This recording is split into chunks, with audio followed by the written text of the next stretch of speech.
Bună seara tuturor și bine ați venit la o nouă săptămână de îndrumare. Este a 11-a săptămână de îndrumare. Eu sunt foarte bucuroasă că sunteți alături de noi. Iar pentru cei care au beneficiat de acest protocol pentru gastrite, îi felicit pentru alegerea făcută și abia aștept să îi ghidăm în această săptămână de îndrumare. Ce o să se întâmple în această săptămână? Timp de 5 zile vă vom îndruma cum să folosiți protocolul primit. Vom discuta despre cauzele emoționale ale gastritelor și vă vom prezenta metode simple prin care să vă mențineți corpul în echilibru pe viitor. Ce trebuie voi să faceți este să ne fiți alături pe parcursul acestor zile, să folosiți protocolul conceput cu mare atenție pentru voi, și să ne povestiți ce ați experimentat în această săptămână, doar dacă vreți și dacă simțiți nevoia să faceți acest lucru. Nu este obligatoriu. De urmărit, puteți să ne urmăriți atât pe platforma Zoom, cât și pe platforma Facebook. Pe platforma Facebook, de obicei, ne urmăresc cei care nu pot să fie cu noi în direct. Eu vă recomand să veniți pe platforma Zoom dacă puteți, pentru că vă putem răspunde în timp real, adică imediat, dacă aveți vreo întrebare. Și acum n-am să vă țin foarte mult, știu că este început de săptămână, știu că este ora 7 și atunci o să mergem foarte repede în a face o scurtă introducere în lumea uleiurilor esențiale și apoi în cum să folosiți protocolul pe care voi l-ați primit. Ce sunt uleiurile esențiale? Uleiurile esențiale sunt pe piață de ceva vreme, de ceva mai multă vreme, de fapt, de mii de ani, doar că astăzi, în zilele noastre, este descoperită distilarea și atunci noi putem extrage din plantă esența ei, practic. Uleiul esențial este esența plantei. Sunt foarte multe uleiuri esențiale pe piață, dar nu toate au un grad terapeutic. Și de aceea noi suntem colaboratori cu această companie numită doTERRA, care este printre singurele companii din lume din acest moment care produce uleiuri 100% garantate, naturale. Pentru că piața uleiurilor esențiale nu este reglementată, atunci foarte multe companii, chiar dacă au într-o sticluță de ulei esențial, să zicem 1% ulei esențial și restul substanțe chimice sau de altă natură, sintetice, ele pot pune pe sticluța de ulei esențial, pot pune eticheta 100% natural, chiar dacă aceasta nu este adevărat. Și atunci am să vă pun câteva videouri ca să vedeți și voi de ce această companie, într-adevăr, este una care chiar spune și face ceea ce scrie pe sticluța respectivă. De ce folosim uleiurile esențiale și de ce sunt ele foarte importante? Este pentru că o singură picătură de ulei esențial are o putere terapeutică de până la 50 până la 70 de ori mai mare decât planta în sine. Iar pentru fiecare ulei esențial se folosesc foarte mari cantități de frunze, de rădăcini, de coji sau până și de fructe. De ce este el foarte important? Pentru că corpul uman recunoaște 100% componența naturală și le integrează imediat în corp, astfel încât efectul benefic al uleiurilor esențial este aproape instantaneu. Și am să vă pun aici un video în care să vă arăt diferența de ce este diferită această companie, practic. Am și traducerea în limba română, pentru că dacă eu aș fi să vorbesc despre ele, aș vorbi foarte mult, dar un video de 3 minute sau 4 poate sintetiza esența mult mai bine decât o pot face eu. Right from the beginning, having a completely pure essential oil was everything to us. Essential oils that you purchase on the open market today are either going to be synthetic or they're going to be engineered. Our focus was that you can't improve on Mother Nature and you shouldn't try. We knew that we had to find a better way. We had to ensure the purity, the potency of these essential oils coming from the plant. We had to make sure that we became the stewards of nature, that they became unchanged as nature produces them. It wasn't something that we just thought about that was clever or what would happen if we did this. We really felt like that this was a path that we needed to follow, we wanted to follow, but that was really needful in the marketplace. I had always been looking for more of a natural form of healthcare after I had kids because I was shocked at the lack of resources that there were as a parent. Every mom wants everything for their kids. So to have the trust in a product that's not only 100% safe, but 100% effective is priceless. We are interested in having the purest, most powerful, most potent, highest quality essential oils that you can have. But in the process, we're also very interested in doing good in the world. I realized that these oils have a mission that goes far beyond any of us, that they were put on this earth for a purpose, for our healing. It's an amazing vehicle that we have to allow individuals to recognize their value. So it's a whole lifestyle, a whole mindset, and I'm so grateful that I've started to shift to a healthier lifestyle. And having the essential oils, it's empowering. Physicians who become more and more aware of the therapeutic potency of these essential oils as we move toward the future of modern healthcare, will begin utilizing them in the clinical setting. That is what it's all about. It's not about personal wealth or personal achievements. There's something we can do here to help, to give back. No other industry has the ability to connect people together and provide an opportunity for them to help each other. Just this whole community that has come together. I knew deep in my heart that we could make something new and different with doTERRA, and it would truly be something I would be proud of. I just think the whole planet is being lifted by this company, and it makes it so easy to be passionate because I know that every step of the way, it's lifting someone. It's blessing someone. It's a light to someone. Some people are asking the question, is the dream already done? And I think about that all the time, and I have to say there has never been another time in the history of doTERRA where the dream has been more alive than it is now. What really needs to be understood is that our model is really focused on two things. It's focused on getting the best and helping the most. That's our goal, that's our objective, is to make everyone a better human being. With that, they start to dream again. They go out in the world, they do great things. Pretty soon, the impact is happening with millions of lives.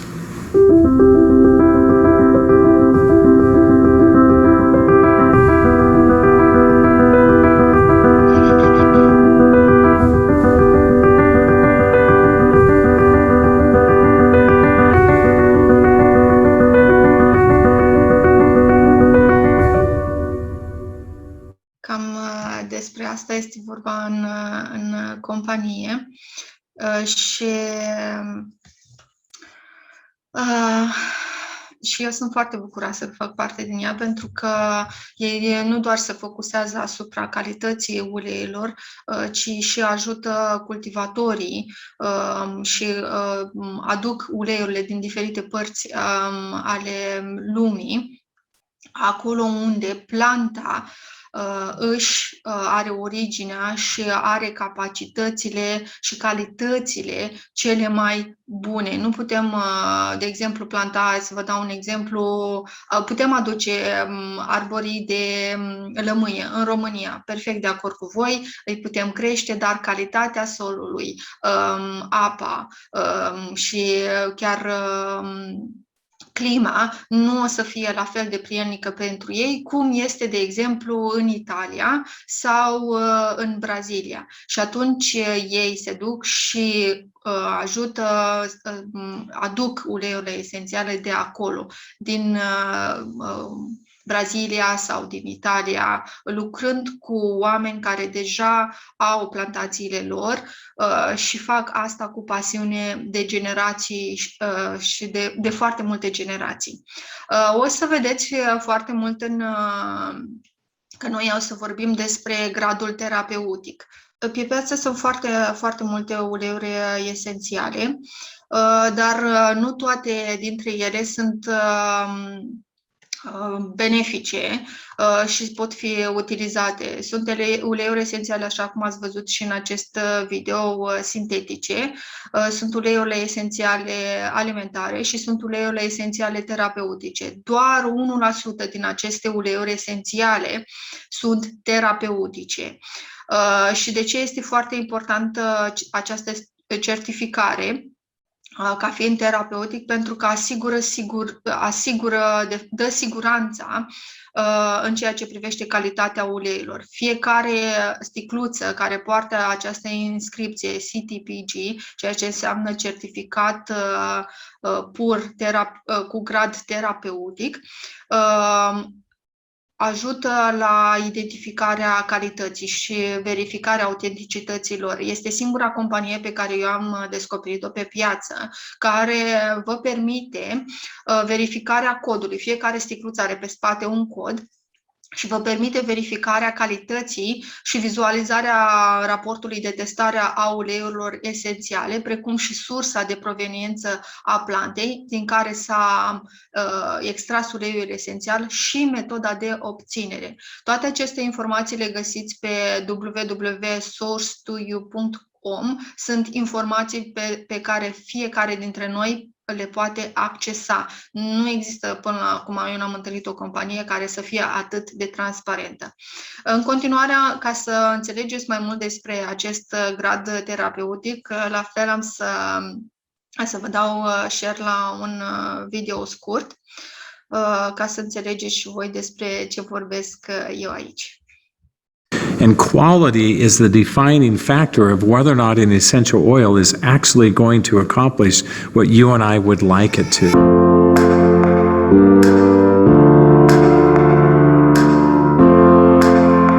You have to do what they're supposed to do every time.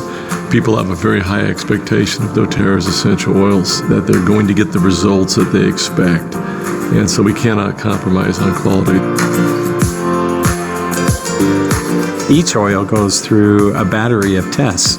We do organoleptic testing, specific gravity, GCMS, FTIR, optical rotation, refractive index, we do contamination testing, and we do stability testing every single time.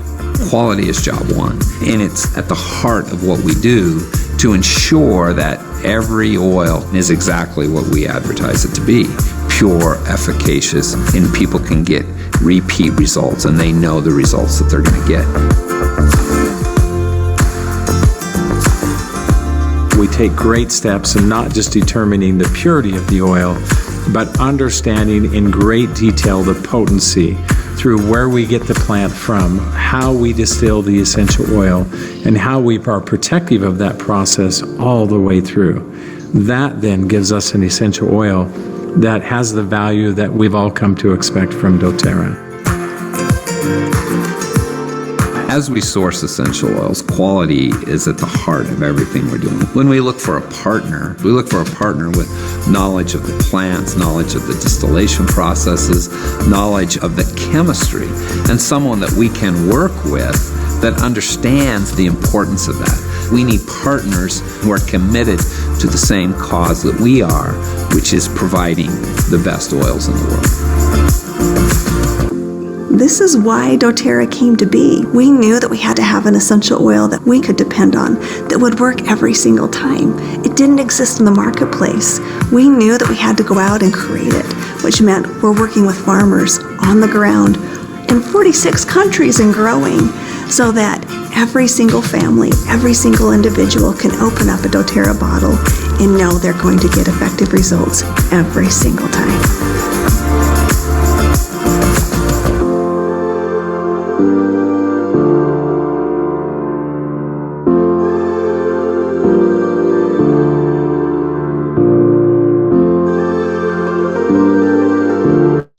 Cam despre asta vorbim când noi ne referim la gradul terapeutic și cred că ați înțeles și voi în acest scurt video esența gradului terapeutic și de ce este el foarte important.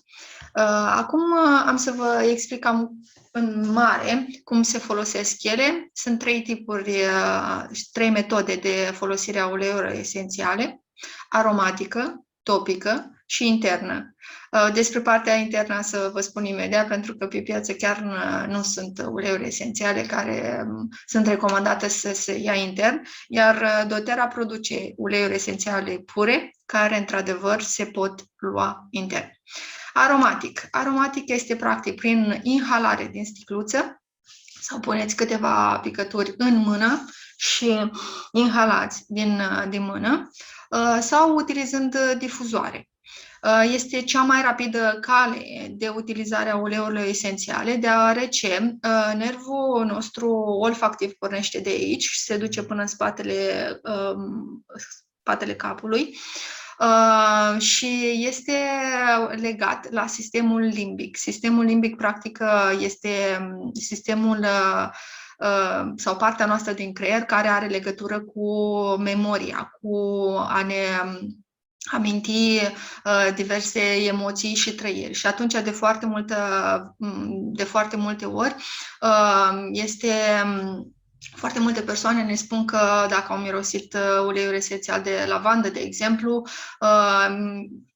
își amintesc de bunicilor sau de persoane dragilor care foloseau lavanda din acest motiv. De asemenea, este o cale foarte, foarte ușoară de a aduce moleculele de ulei esențial în corp și ca ele să-și facă treaba. Dacă stați să vă gândiți, în momentul în care, de exemplu, mergeți sau poate mulți dintre voi ați fost la dentist sau ați avut o operație, metoda prin care medicii este să vă adoarmă, este să vă pună mască. Practic, voi inhalați moleculele de anestezie. Cam așa, același lucru se întâmplă și cu uleiurile esențiale, excluzând partea de reacții adverse. De aceea este cea mai bună metodă și cea mai ușoară metodă de a o folosi în momentul în care vreți să beneficiați de toate beneficiile uleiurilor esențiale. Topic. Topic este aplicare pe piele. De ce aplicare pe piele? Pentru că pielea noastră este cel mai mare organ din corp.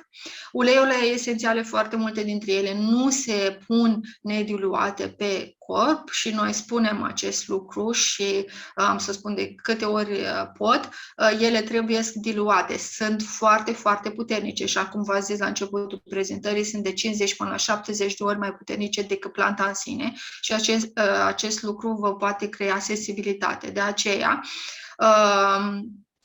puneți doar o picătură, 2 picături și apoi masați pe piele. Este o metodă foarte ușoară de aplicat și creează o legătură între cel care aplică și cel căruia îi se face masaj. Pe lângă asta, moleculele ajung foarte ușor în celulele noastre, deoarece pielea noastră are un strat uleios de grăsime, iar uleiurile fiind și ele având aceeași compoziție, pătrund foarte ușor în piele și ajung acolo unde trebuie foarte repede. Și de asemenea beneficia de calitățile uleiurilor pe o parte foarte mare sau o parte mai întinsă din corpul vostru. De asemenea, se pot lua intern, da? doTERRA are uleiuri esențiale care se pot ingera, fie pus în apă, în special citricele, fie în capsule vegetale sau chiar în miere, doar o picătură. De asemenea, trebuie să fiți foarte atenți care dintre ele se pot lua intern, nu toate dintre ele se pot lua intern și am primit de foarte multe ori această întrebare, de ce nu toate se pot lua intern, pentru că unele dintre ele, compoziția lor chimică naturală, nu se poate să fie metabolizate de sistemul gastrointestinal. Din acest motiv, nu toate le puteți ingera, dar le puteți mirosi în partea aromatică sau aplica topic pe corp. De asemenea, pe partea de a folosi uleiurile esențiale intern, vă rog frumos, fie întrebați persoana care vă oferit acest protocol, care dintre ele se pot lua, sau puneți pur și simplu întrebare pe grup. Dacă nu sunteți siguri, și vă vom îndruma în acest sens. Da, ele sunt sigure, nu o să vă provoace alergii și asta este cel mai important lucru, pentru că nu toate companiile sunt la fel, așa cum v-am zis, la fel de sigure și am întâlnit foarte multe cazuri ale persoanelor care au folosit uleiuri esențiale și au avut alergii pe piele din cauza că ele nu erau chiar naturale. Cât de repede acționează, așa cum v-am zis, în momentul în care sunt inhalate, durează 22 de secunde până când moleculele ajung la creier și au capacitatea, sunt uleiurile precum tămâia, care are capacitatea de a sparge bariera sânge-creier, pentru că nu foarte multe din medicamentele alopate au capacitatea asta, încă sunt studiate, iar uleiurile esențiale sunt singurele care fac acest lucru. Deci, practic, în 22 de secunde, dacă aveți, să zicem, o stare de neliniște, dacă inhalați tămâie, de exemplu, vă veți liniști. Când sunt aplicate pe piele, durează până la 2-3 minute până când moleculele ajung în fluxul sanguin și undeva la 20 de minute, în 20 de minute, moleculele de ulei esențial penetrează toate celulele din corp. Deci, practic, la 20 de minute după aplicarea uleiului esențiale, dacă cineva va face un test de sânge, vor găsi moleculele de ulei esențial în fluxul vostru sanguin. Uleiurile esențiale sunt metabolizate cam în 2 până la 5 ore de la aplicare și sunt eliminate din corp într-un interval de timp variind între 3 și 5 ore. De aceea o să vedeți și în timpul protocoalelor pe care noi le-am dăruit, o să vă îndrumăm să le folosiți, să le aplicați cam de 3 ori pe zi, pentru că ele sunt metabolizate de organism și atunci trebuie reaplicate pentru a beneficia de calitățile lor.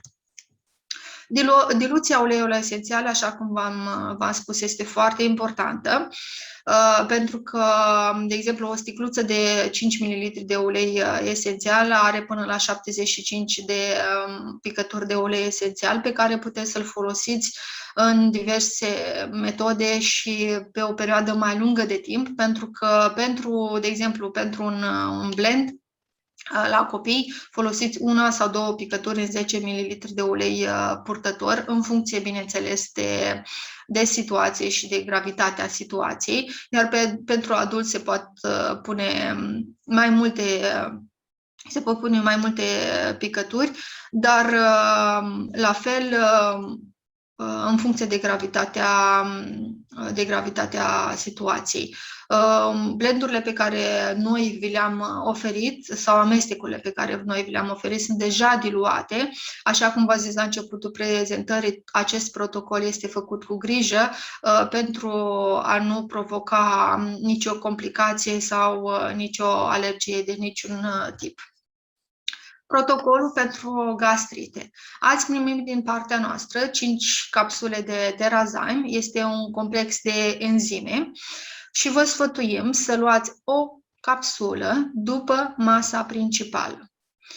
Pentru că o să vă ajute foarte mult să digerați tot ceea ce mâncați voi mult mai ușor și o să vă confere și o să vă ajute în a ușura simptomatologia pe care voi deja o aveți. Într-o mostă de 1 ml aveți 20 de picături din amestecul Zengest plus 5 capsule vegetale. Cum le folosiți? Puneți 2 picături în capsula vegetală și luați dimineața. Eu am pus aici și seara, ulterior puteți lua seara, pentru că aveți doar 5 capsule și atunci nu o să vă ajute și seara. Dacă vreți neapărat, seara puteți să mai puneți o picătură într-o lingură cu miere, dacă aveți. Dacă nu, sfatul meu este să le folosiți doar dimineața 2 picături. De asemenea, vă rog frumos, înainte de a lua orice ulei esențial intern, vă rog să mâncați, pentru că ele sunt foarte, foarte puternice și nu ne dorim să irităm mucoasa gastrică mult mai mult decât este ea deja iritată și inflamată în acest cazuri, în această simptomatologie pe care o aveți voi. De asemenea, ați primit un amestec care are 5 picături de ghimbir, 10 picături de Zengest, 5 picături de Balance în ulei vegetal. Masați de 3 ori pe zi abdomenul cu acest amestec în sensul acelor de ceasornic. Da? Deci, practic, cam asta este protocolul. Dimineața, vă rog frumos să luați o picătură de Zengest. Dacă nu aveți capsule vegetale, nu e nicio problemă, puteți să puneți o picătură în miere. Dacă nu aveți nici miere, pe o bucățică de pâine. Pe o bucățică de pâine, o picătură din mostra pe care ați primit-o și, practic, o ingerați, dar mare atenție după ce mâncați, da? Apoi, după masa principală, luați o capsulă de Terazyme și seara, la fel, pe o bucățică de pâine, o picătură de asemenea de Zengest, înainte de somn sau cum credeți că este mai bine, după ce mâncați. Cel mai important asta, după ce mâncați, întotdeauna când luați uleiuri esențiale interne, după ce mâncați. Dimineața folosiți blendul pe abdomen, masat în sensul acelor de ceasornic, la amiază de asemenea și seara.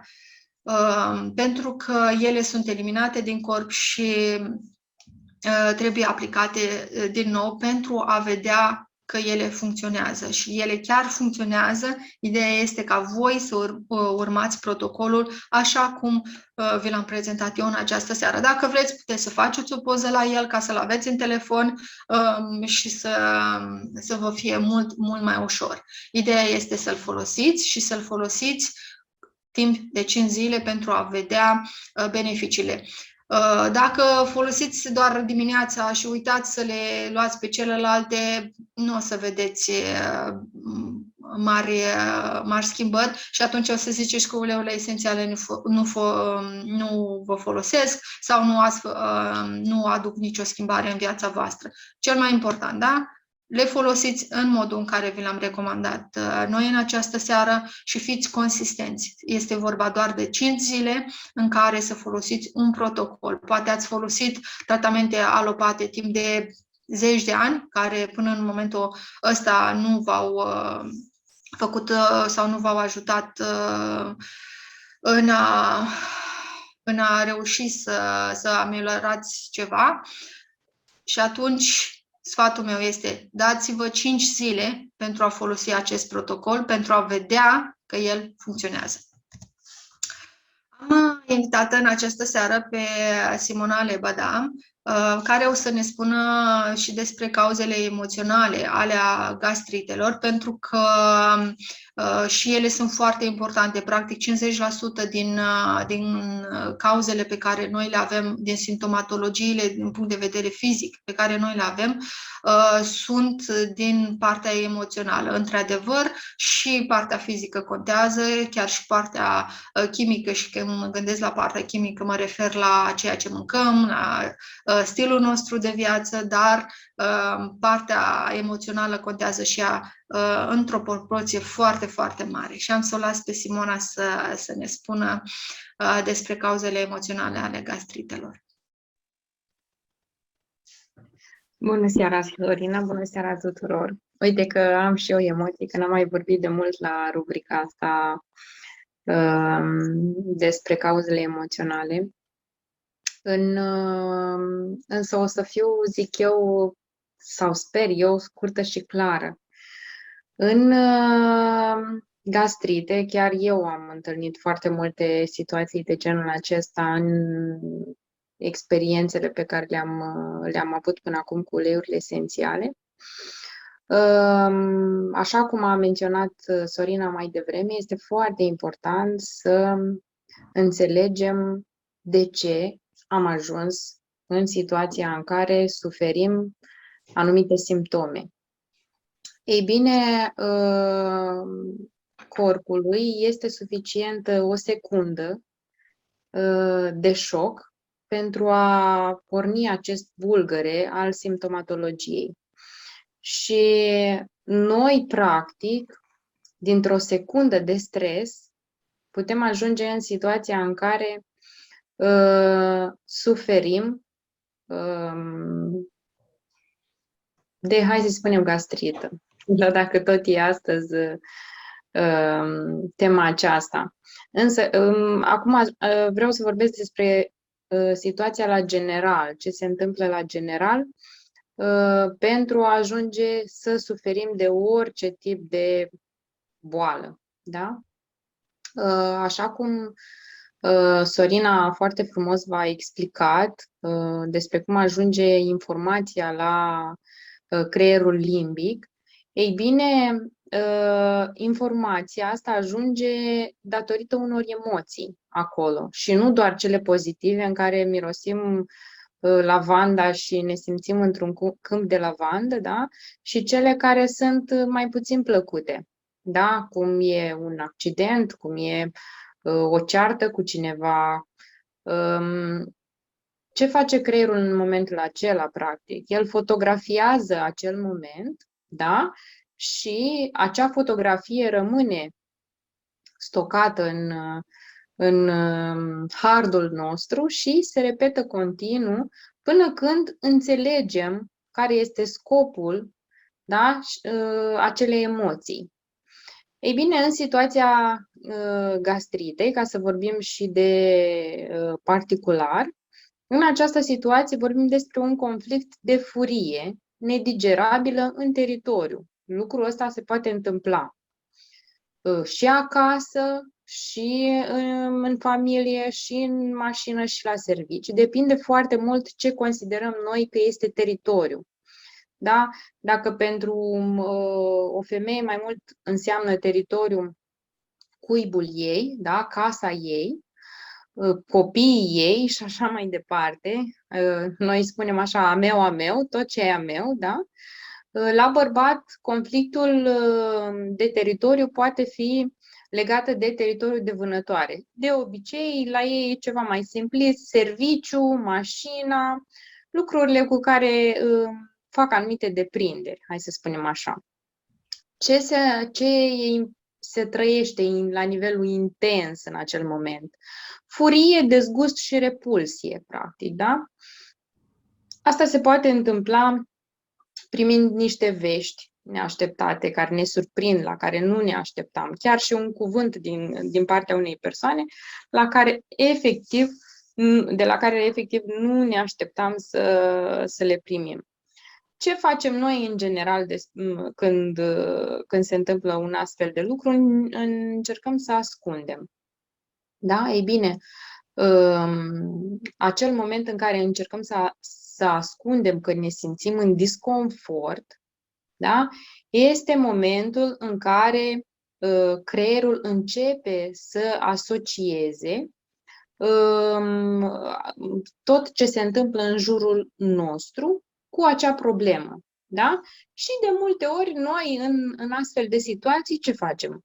Ne ducem și mâncăm. Da? Și spunem, înghețata îmi dă arsuri la stomac, zacusca îmi dă arsuri la stomac, vinul îmi dă arsuri la stomac, orezul, orice mănânc și apă, dacă beau, îmi dă arsuri la stomac. Ei bine, este real că lucrul acela se întâmplă, dar creierul nostru, practic, încă o dată revin la partea inițială, a memorat acea fotografie a ceea ce s-a întâmplat în jurul nostru în momentul în care am primit acel eveniment, acea veste sau ce s-a întâmplat în situația aceea de stres. Da? Creierul este extrem de deștept, da? Și el în momentul în care dă simptomatologia asta de gastrită, ea este foarte utilă, da? Pentru că noi ne simțim atunci ca și cum am înghițit o bombă și este nevoie să fie digerată. Da? Nu doar nu ne referim la o digestie a mâncării, ci ne referim la o digestie a emoțiilor noastre. Și așa apar acele arsuri, da, puternice la stomac care deranjează, acelea sunt de fapt frământările noastre, cum să ieșim din situația în care noi ne aflam la momentul respectiv. Cam asta pot spune eu despre gastrită, dar haideți să nu privim lucrurile într-o formă negativă, da? Că ok, și eu ce o să fac acum? O să mă resemnez că dacă mănânc X aliment sau Y aliment o să am gastrită pentru că creierul meu funcționează așa? Nu. De ce se întâmplă asta? Pentru a înțelege sau a ne da răspunsuri la acel de ce. Pentru că, de obicei, când apar simptomatologiile, noi ce facem? Așa cum am spus mai devreme, căutăm să ascundem. Soluțiile, pe lângă recomandările pe care le face Sorina în aceste situații pentru a ne susține corpul în vindecare, da? Pentru că de foarte multe ori ați auzit că, ok, asta revine. Da? Ăsta este un simptom care revine. A trecut, am luat nu știu ce, n-are importanță, ci naturist, nenaturist, băi, revine înapoi simptomatologie. Ei bine, ea revine pentru că noi nu am reușit să facem această susținere a organismului în acord și cu emoțiile noastre. Da? Tocmai din cauza asta, recomandarea este ca să vorbim despre sentimentele pe care le luăm, să alegem cum ne simțim, da? Pentru că avem această posibilitate de a alege, de a vedea cum anume se percepe acel eveniment, da? Să căutăm soluții. Ar fi foarte bine dacă nu am mai trăi în aparențe, da? Să ne ascundem de ceea ce noi simțim, să acceptăm la momentul la care vine și această acceptare. Și o altă recomandare, cred că de multe ori ați auzit, uitați-vă la cât de multe comedii sau un film sau orice care vă bine dispune. Nu mai intrați în emoția care ne ține captivi ai gândurilor. Sper să fi fost clară, dar cu drag eu tot timpul vă susțin atunci când aveți nevoie de mine. Eu îți mulțumesc foarte mult, Simona. Chiar vroiam să adaug, pentru că mi s-a întâmplat și mie personal. Acum, în secolul 21, foarte mulți dintre noi lucrăm și în momentul în care mergem la pauză, în timp ce mâncăm, vorbim și la telefon. sau ne uităm la diverse lucruri care, așa cum ai spus și tu, nu sunt atât de plăcute. Practic devenim furioși când vedem o veste pe o rețea de socializare sau intrăm într-o discuție sau chiar vorbim la telefon și atunci poate primim o veste. Iar apoi, după ce terminăm de mâncat, în timp ce am vorbit la telefon și am mâncat în același timp, hai să observăm că o să ne doară stomacul și să zic, nu mai mănânc așa cum ai spus și tu, zacuscă, de la zacuscă mi s-o tras. De fapt, creierul nostru a asimilat alte emoții și trebuie să fim foarte atenți la ceea ce facem. Practic, când mâncăm și atât. Există timp și pentru a mânca și pentru a vorbi la telefon, dacă într-adevăr vrem să facem acest lucru. Dacă aveți o pauză de 30 de minute, mâncați 10 minute măcar și apoi folosiți telefonul și apoi sunați. Există timp pentru toate. Și dacă nu o să reușiți să sunați, nu este nicio problemă. Puteți să o faceți după amiază sau în timp ce ajungeți acasă și gătiți sau în drum spre casă. Găsiți alte modalități. Dar în momentul în care mâncați și atât. Vă concentrați pe mâncare, pe cât de bună este mâncarea și nu știu cât de recunoscători suntem lui Dumnezeu pentru că o avem, pentru că am putut o face, cât de gustoasă este. Mâncați mâncând, așa cum un preot mi-a spus, faceți lucrurile, mâncați mâncând, dormiți dormind și nu mai lăsați gândurile să vă acapareze toată viața, practic. Gândurile zboară în foarte multe părți și la un moment dat nu o să putem să le mai facem față, de aceea o să, la nivel de corp fizic, o să simțiți tot felul de dezechilibre. Sorina, mulțumesc eu că ai adăugat lucrul ăsta și vorbind din statistică, cred că 40% din gastritele pe care le-am întâlnit eu au fost făcute într-o emoție cu o convorbire la telefon. Vorbesc de gastritele din ultimii 2 ani, cam, din ce am experimentat eu. Deci, sfatul tău, din punctul meu de vedere, e acolo în cap de listă. Nu vorbiți la telefon în timp ce mâncați. Vă îmbrățișez și vă mulțumesc și eu. Mulțumesc încă o dată, Simona. Cred că au fost de ajutor pentru toți, ca și voi să înțelegeți lucrurile astea. Și soluții sunt, dar sunt la îndemâna voastră și depinde dacă voi vreți să le puneți în aplicare. Sunt simple și știu că lucrurile astea o să vă pară așa, că noi oamenii tindem să complicăm lucrurile foarte, foarte mult. Foarte mult le complicăm. Haideți să revenim spre simplitate și spre a folosi lucruri, atât a ne privi emoțiile noastre, a vorbi despre emoțiile noastre. Nu este nimic greșit în a vorbi despre ele cu oricine simțiți că este bine să vorbiți.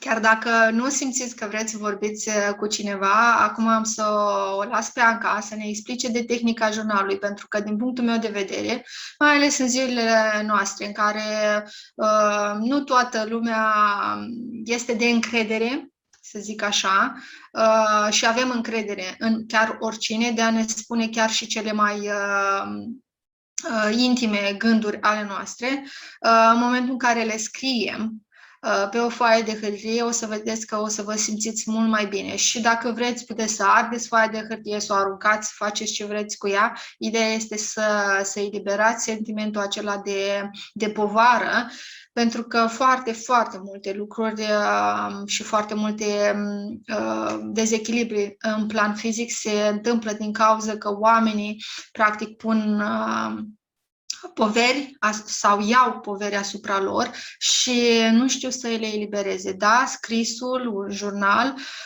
sau chiar și vorbitul în oglindă, imaginându-ne că ne vorbim cu persoana care ne-a înfuriat sau credeți că ne-a făcut ceva, ajută foarte, foarte mult. Știu că pare așa de planul științifico-fantastic, dar sunt metode simple, sunt metode folosite de părinții noștri, de bunicii noștri, uitate de noi, practic, pentru că nu au mai fost transmise din generație în generație. Noi, pe vremuri, acum sunt foarte mulți care nu se mai duc la biserică, noi, practic, poverile le liberam prin spovedanie. Acum, foarte mulți dintre noi nu mai fac asta, dar există și alte metode dacă spovedania nu este la îndemâna noastră. O las pe Anca să ne explice tehnica jurnalului. Bună seara! Tehnica jurnalului, așa cum vă spunea și Sorina mai devreme, este foarte veche. Ce trebuie să înțelegeți voi de aici este faptul că scrisul este extrem, extrem de important ca energie creatoare în viața noastră. Cel puțin eu asta am înțeles până în prezent. Dacă ulterior înțeleg altceva, o să revin cu modificări.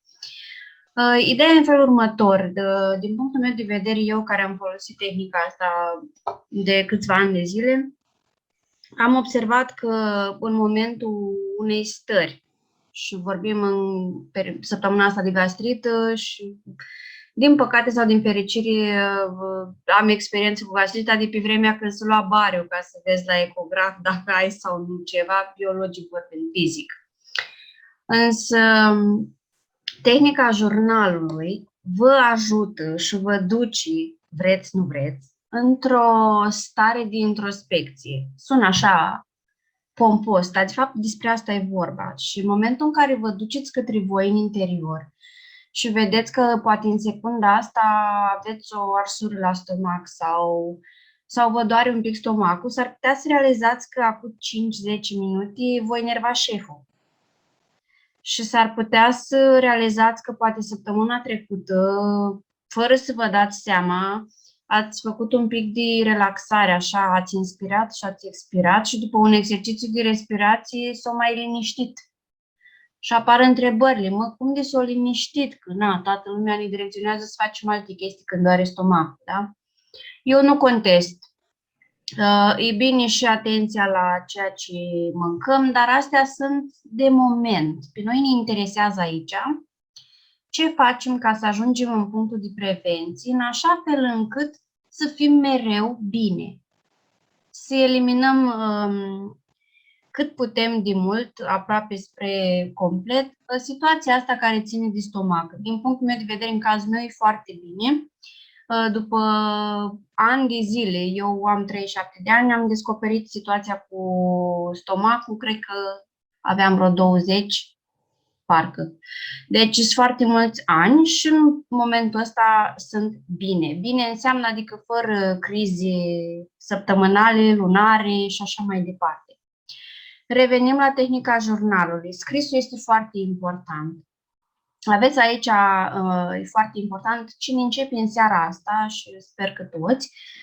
Prima întrebare, cum am ajuns în această situație? Am pus în paranteză stare, emoții și amintiri, pentru că în momentul în care veți face tehnica jurnalului, vă recomand să fiți într-un loc în care vă este călduț, vă este bine, fără să aveți telefonul care sună, televizorul care merge, un colțișor a vostru. Poate să fie și în baie, nu contează, dar să fiți voi acolo cu caietelul în mânuță ca să puteți să fiți atenți la ceea ce simțiți, la ceea ce auziți când citiți întrebarea și la ceea ce vine în minte, că s-ar putea să aveți anumite amintiri imediat, să vedeți niște imagini, că mama m-a certat că aveam nu știu câți ani și orice e posibil, da? În momentul când faceți tehnica jurnalului, dar pentru asta trebuie să fiți voi cu voi. Fără teamă, stați liniștiți, nu se întâmplă nimica, e foarte bine tot ce o să se petreacă în timpul acestei tehnici. Mai departe, vă recomand, aveți foarte multe informații pe grupul Dăruim și la fel vă îndrum și spre îndrumătorul vostru sau spre noi, dar în principal îndrumătorul și apoi puteți întreba oricum pe grup, la orice oră cineva o să vă răspundă. Da? Ne interesează pentru voi să înțelegeți conflictul. De ce, de unde, de când și așa mai departe. Aici ne ajută MMG-ul. Da, și eu la început eram, ce Dumnezeu e asta? Îndrumător meu știi că cred că vreo 3 ani i-am tot zis, ok, lasă-mă în pace. Până la urmă am înțeles că nu prea ai de ales. Trebuie să înțelegi conflictul. E 50% din schema asta care ne ajută pe noi mental și sufletește să evoluăm. N-ai cum altfel. E ca și cum ți-aș spune să mănânci doar mâncare, dar ți interzic să bei apă. N-ai cum, trebuie și apă. Da? Așa e și cu NMG-ul, părerea mea. Uleiuri esențiale tehnici pentru susținere. Aici aveți protocolul, dar pe mine mă interesează să înțelegeți la tehnica jurnalului scrisul cât de important este. Dacă sunt printre noi cei care folosesc chiar Ho'oponopono, eu practic Ho'oponopono la fel, în varianta scrisă, care seamănă cu tehnica jurnalului, da? Puneți în susul paginii pentru ce faceți, da? Pentru voi, evident, și începeți să scrieți Ho'oponopono, da? Îmi pare rău, te rog să mă ieși, te iubesc, mulțumesc și așa mai departe. Intenția contează. Așa e și la tehnica jurnalului. Ce este esențial, și o să sune acum, o să se răscoale vreo câțiva, da? Zilnic, pe toată durata zilei, atât cât reușiți, nu puneți presiune pe voi. Și o să ziceți, Anca, povești, na, lucrăm cum e situația mondială și stresul mare și la el acasă și așa mai departe. Dacă vreți, puteți. Nu este subiectul săptămânii, dar credeți-mă că dacă aș începe acum să vă povestesc niște situații recente din viața mea, s-ar putea să vă cruciți și cred că dacă eu am reușit, eu fiind la fel ca și voi, să nu credeți că sunt mai presus, înseamnă că puteți și voi. Da? Că suntem toți frumoși, oameni, în dorință de evoluție și să învățăm cât mai multe. Așa că dacă unul poate, pot și ceilalți. Da? Atenție în fiecare zi ce rulează în mintea voastră. De exemplu, ești la muncă și începi programul la ora 8 și începi mintea să, aoleu, e 8, aș vrea să dorm, deci trebuie să mă scol la ora asta, iar trebuie să fac activitatea asta. Nu e ok. Nu e ok în sensul în care trebuie să vă opriți mintea, să nu ia hai-hui. Schimbați de fiecare dată cu altceva dacă rulează ceva nepotrivit pentru voi. Ce este nepotrivit pentru voi, aici voi decideți. Nu eu, nu Sorina, da? Voi, în funcție de cum simțiți.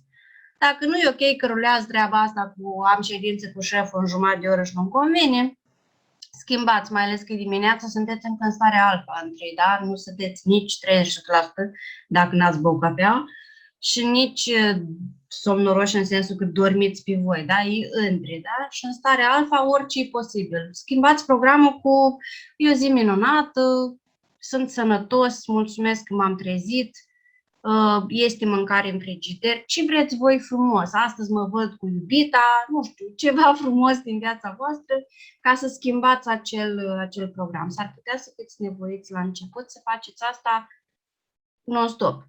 O zi, 2, 5, 7, 9, depinde de voi și de cum este obișnuită mintea voastră. Și atunci trebuie înlocuit ca să aibă alte obișnuințe în mintea. Asta înseamnă ce rulează în mintea mea acum. Și în felul ăsta ajungeți și în punctul de prevenție. În timp, unii mai repede, alții mai puțin repede, depinde fiecare ce își dorește și ce intenție aveți. Trebuie să aveți intenții. Mai nou am învățat și eu că există o diferență între dorințe și intenții. Așa că haideți să ne propunem intenții, că dorința e doar acolo undeva, fără planuri practice și da, e doar în mintea noastră, ca așa, că vreau și eu în Danemarca, da? Cine știe? Da? Așa. Și ca să închei, dacă aveți întrebări, le puteți adresa la finalul seminarului sau le puteți lăsa pe Facebook vis-a-vis de tehnica jurnalului, vă răspund cu drag oricând. Intenția mea, când am ales împreună cu Sorina și echipa noastră să introducem tehnica jurnalului în săptămâna de îndrumare, a fost una singură. Să vă apropiați cât mai mult de voi.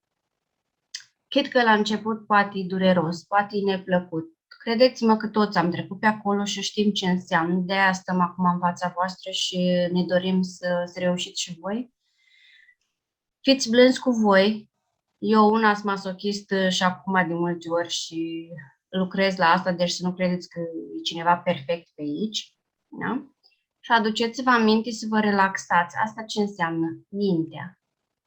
Mintea, mânca oar norocul să o mănânce, că nu putem fără ea, dar în același timp trebuie să luăm un pic frăile în mână ca să nu meargă când vrea ea. Măcar 10 minute zi de zi, am să sun ca o profesoară acum, timp pentru voi. Oriunde sunteți, că-i în metrou, că-i la birou, că-i în baie, că-i în bucătărie, că-i pe casa scării, unde un colț de stradă, nu știu, un petic digresii, habar n-am, voi cu voi. În fiecare zi, dacă reușiți să faceți exercițiul ăsta în fiecare zi, credeți-mă că la un moment dat o să simțiți că știți ce-i cu voi. Știți ce-i cu voi, știți ce vreți de la viață, o să simțiți ce simțiți voi, pentru că avem atât de multe programe din trecut. Nu contează, de la alții și așa mai departe, care noi poate atunci am considerat că sunt ok, da, pentru noi, încât uităm să ne concentrăm la ce simțim noi că e bine pentru noi sau ce simțim noi că e bine să facem pentru noi. Deci îndreptați-vă către voi. Asta e ideea acestei tehnici. Vă doresc mult succes. Orice întrebări vă răspund cu drag. Nu rămâneți cu întrebări fără răspuns, indiferent. Suntem aici doar pentru voi. Vă mulțumesc! Mulțumesc, Anca, foarte mult pentru că ai explicat această tehnică, pentru că este foarte importantă, așa cum ai specificat și tu. Un alt lucru foarte important pe care vreau să-l specific este ceea ce în aceste timp de 5 zile facem noi și din punct de vedere al alimentației, foarte important, și al hidratării. Luați în considerare faptul că uleiurile esențiale sunt benefice, dar de asemenea sunt foarte puternice. Ingerate, pentru că aveți amestecul Zengest, ele vor detoxifia acolo celulele. Practic vor scoate toate toxinele din organismul vostru, iar voi trebuie să le ajutați cu apă, să vă hidratați. Pe parcursul acestor 5 zile, luați-vă, nu știu, o sticlă cu voi de apă de 2 litri cel puțin și beți măcar un pahar de apă sau jumătate de pahar din oră în oră. Știu că o să îmi spuneți acum că eu n-am timp să mă duc la baie din oră în oră. Faceți-vă timp. Tocmai asta este ideea. În momentul în care o să vă faceți timp și pentru voi, o să vedeți că o să aveți timp și pentru toate celelalte lucruri. Este o chestie de percepție și este o chestiune de a vă ajuta pe voi. Dacă voi nu vă ajutați pe voi, nimeni nu o să vă ajute. Deci trebuie să vă gândiți la lucrul ăsta, foarte important. Iar dacă beți măcar jumătate de pahar de apă, da, din oră în oră, nu o să vă duceți atât de des la toaletă, dar o să vă ajutați foarte, foarte mult atât sistemul gastrointestinal, unde aveți acum dezechilibre, cât și celulele, toate celulele din corp, să funcționeze mult, mult mai bine. De asemenea, rugămintea mea este să fiți atenți și la dulciuri și zaharul, pentru că irită foarte, foarte mult irită foarte mult mucoasa gastrică și ea este deja inflamată din cauza dezechilibrului pe care îl aveți. Încercați pe cât puteți să nu mai mâncați dulce, practic, și să luați dulcele, să luați din fructe. În momentul în care simțiți că aveți pofta aia de dulce, să mâncați un măr sau orice altceva, miere, înlocuiți-o cu altceva decât a mânca dulce, măcar pe perioada acestor 5 zile, să vedeți un pic diferența. La fel și la pâine și mesele seara. Mesele de seară de foarte mulți dintre noi le avem foarte consistente, cu bucate, cu alimente care se vor digera într-o perioadă mai lungă de timp.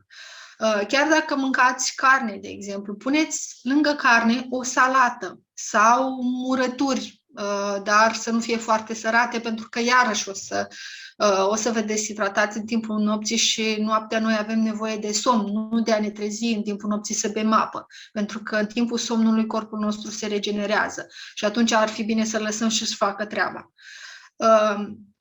Asta este sfatul meu pentru voi. Măcar în aceste 5 zile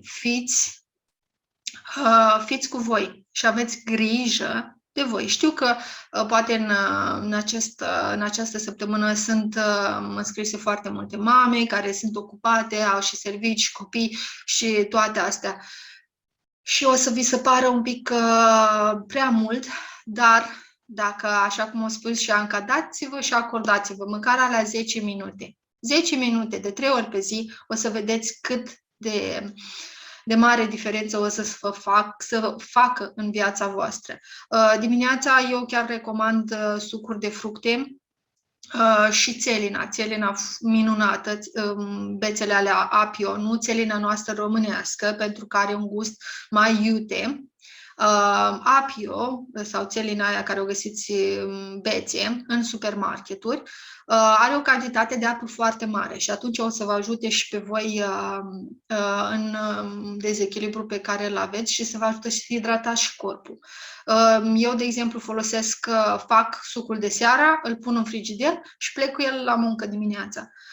Pentru că dimineața sunt o persoană un pic mai somnoroasă și atunci să evit a mă grăbi și a nu mai avea grijă și de corpul meu, mai bine îl folosesc de seara. Eu cred că durează 5 minute să faci un suc. Dacă nu aveți timp măcar de sucurile astea, măcar un fruct. Luați un fruct în geantă dimineața și mâncați-l dimineața, pentru că este foarte important pentru a oferi chiar și partea de vitamine corpului vostru. Așa cum v-am zis, aveți grijă de voi în aceste 5 zile din toate punctele de vedere. Din punct de vedere al alimentației, folosiți protocolul pe care l-ați primit, dați-vă întâlnire cu voi pentru 10 minute pentru tehnica jurnalului și așteptăm comentariile voastre și întrebările voastre cu bucurie.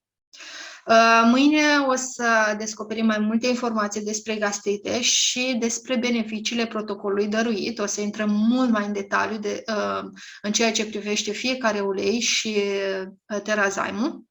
Și o avem invitată specială pe Adriana Drăgan, care este asistentă medicală cu experiență de peste 20 de ani, care o să împărtășească cu noi foarte, foarte multe informații utile pentru voi. Vă mulțumesc că ați stat cu noi în această seară și ne-ați urmărit atât acum live cât și în reluare și vă aștept mâine seară. Vă îmbrățișez cu drag. O seară minunată!